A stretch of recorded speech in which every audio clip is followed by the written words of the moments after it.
coaches. Good to see you guys here today. First game against the Pioneers at home after winning 4th of July against the Sunfish. Maybe give us your initial thoughts on tonight's game before we get into any specifics. Tonight's game started off tough for us. Lots of fans. That was great. We had a great turnout tonight. Wish we could have started off a little hotter on the pitching side with the fans here. But we battled back. It's tough to come back 7 in the first. Yeah, I mean, if you look at our stat line, we had 9 total hits, 6 total runs. Pretty good offensive performance, and we had some really key at-bats.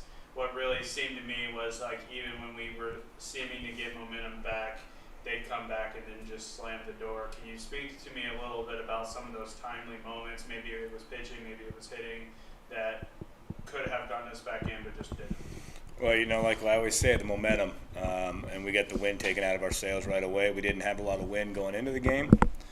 We had 2 days off. I think we came out a little flat. But yeah, we got to keep those bats rolling. We came out swinging hot bat in the first inning, and we kind of slowed them down. So if we kept those going, it would have been a different ball game. Yeah, we have a pretty tough schedule here these next couple days. We have a game tomorrow. We have a game Friday. We have a doubleheader on Saturday and a game on Sunday. Maybe speak to me a little bit about keeping our guys fresh. Maybe that will give them a little bit more of an edge coming in instead of having 2 days off. I don't know. Maybe give me your thoughts on that and how we can prep our players for that. Well, we're always going in aggressive. We're going in to win the game from the first strike. So we're not changing anything besides going in, getting ready to beat the team we're playing every game. It doesn't matter how many days we have off or how many days we don't have off, but we're going in aggressive and looking for the win every time. I don't know which coach or I guess you too as well, Nolan, wants to answer this, but it seemed like our bats tonight were really good. To me, it seemed like this was probably our more comfortable lineup, especially hitting-wise. Great fielding showings, especially with Mast in the outfield. Richie made a couple good plays in the outfield. Can you speak to me on the comfortability of this specific lineup? What changes are you looking to make tomorrow? I'll say the comfortability of this lineup, we can match left and right. And so they each complement each other, and that's why this lineup's so good. They don't strike out too much. I know the results weren't there tonight. They had a good guy on the mound. His numbers speak for itself. But I think each guy in this lineup tonight complemented each other, and that's been our staple right there, is that similar lineup. So I think we just got to build off that, come back out aggressive tomorrow like he said, and then just try to win 9 innings. I have one final question. I'll throw it over to Tyler. During the game, we got the results back from the All-Star voting. We have 2 active players who have made it, Colin Adams and Tyler Lubin. Can you guys speak to me a little bit about their role and their impact on our team as individuals and as a team?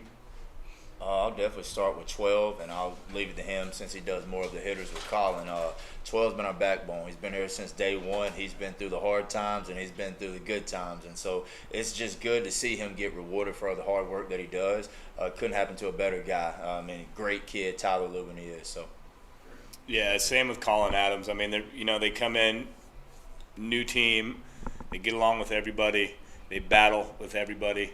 They're always trying to pick up the team. They always got a smile on their face, and they're always battling. So that was huge. And Colin he swings a hot bat. He does. Yeah, it seems like he's really heated up over this past couple weeks. Now even coming into today, had a couple strikeouts, but still very good at bats and some good hits. So he's consistent. If he comes down, then he gets right back on top.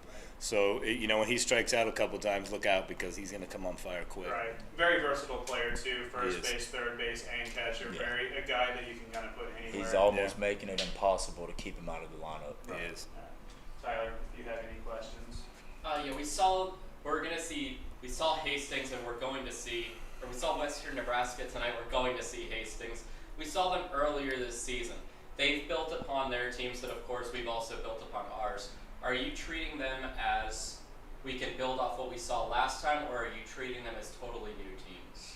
I'm definitely treating them as a totally new team. It's a game of baseball, and things change daily, and I think we have to bring it daily. So just treating them like a new team. We also have a new team. I think last time we played them, we had 13 guys, maybe, something like that. So we're a new team. They're a new team. New baseball games. We just got to keep going.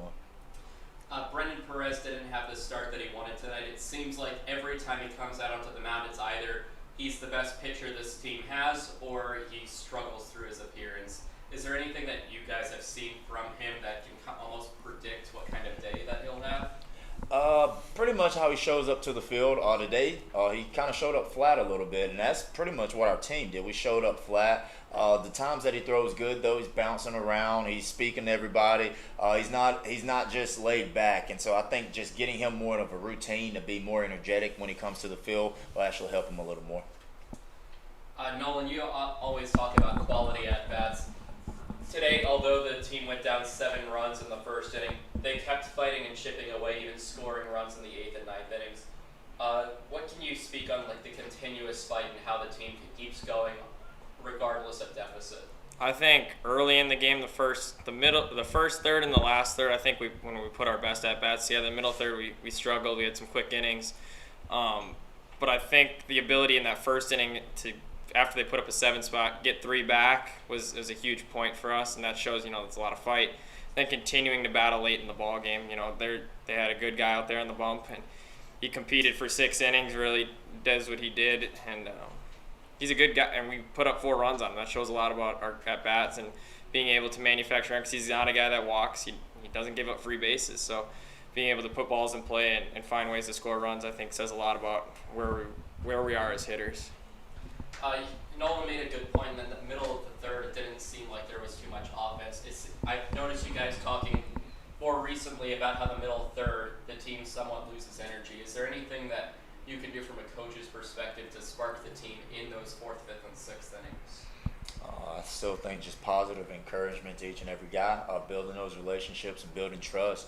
I think as the game keeps going and that fight gets harder, knowing that we're back there supporting them, that's something that they can build off of. But as a coaching staff, we just got to stay on them, keep encouraging them to do better, and then good things will happen. Earlier in the ball game, it seemed like there was a bit of tension between their pitcher and our dugout. Is there anything that you can say on that? It's just good competition right there. They got a competitor on the mound. We got a competitor in the plate. Our guys are good in that box. That guy on the mound was pretty good too. And so when things get high like that, you just got to tone it down, play in gears. And I think at times we're playing in 5th gear when we should be playing in 2nd and 3rd gear. And you just got to know how to control that. But nothing bad was it. I just think 2 guys competitive, wanting to win. Minus that first inning, it's a 6-6 ball game. They have a different guy on the mound. They use their ace tonight. What is the morale heading into tomorrow's game despite the loss tonight? I think it's good. That was our best guy, and we hit him around a little bit. And I think that kind of hit it to them that, hey, we're here to play. This is a different team, and we're ready to go. And I think they can build off that. Doesn't matter who they throw. We can put the bat on the ball. You have anything? One final question. The second highest in terms of attendance here today, except for one previous game last week. We can expect pretty high attendance going throughout the rest of the weekend with great weather and some awesome stuff. What can we do as a team tomorrow to come out with more balance, as you were saying? Just remembering the why. We had a meeting earlier this year. I remember the 6 a.m. meeting, and that was remember the why.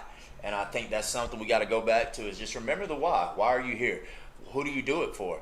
Those are important questions to ask yourself because not just as coaches but as players too. That's something you can build on every day. Remember the why you wake up in the morning, why you do what you do, and that's because you love this game and you owe it to the fans who are spending their good money to come watch you play, and you need to put on a show for them. So just remember the why. Thanks, Coach. I appreciate it. That's it for me, Tyler, unless you have anything. I'm good. Any final words? Thank you to all the fans that came out. We appreciate it, and just keep coming out, keeping that energy. Yep. Nolan, is there anything else you want to say?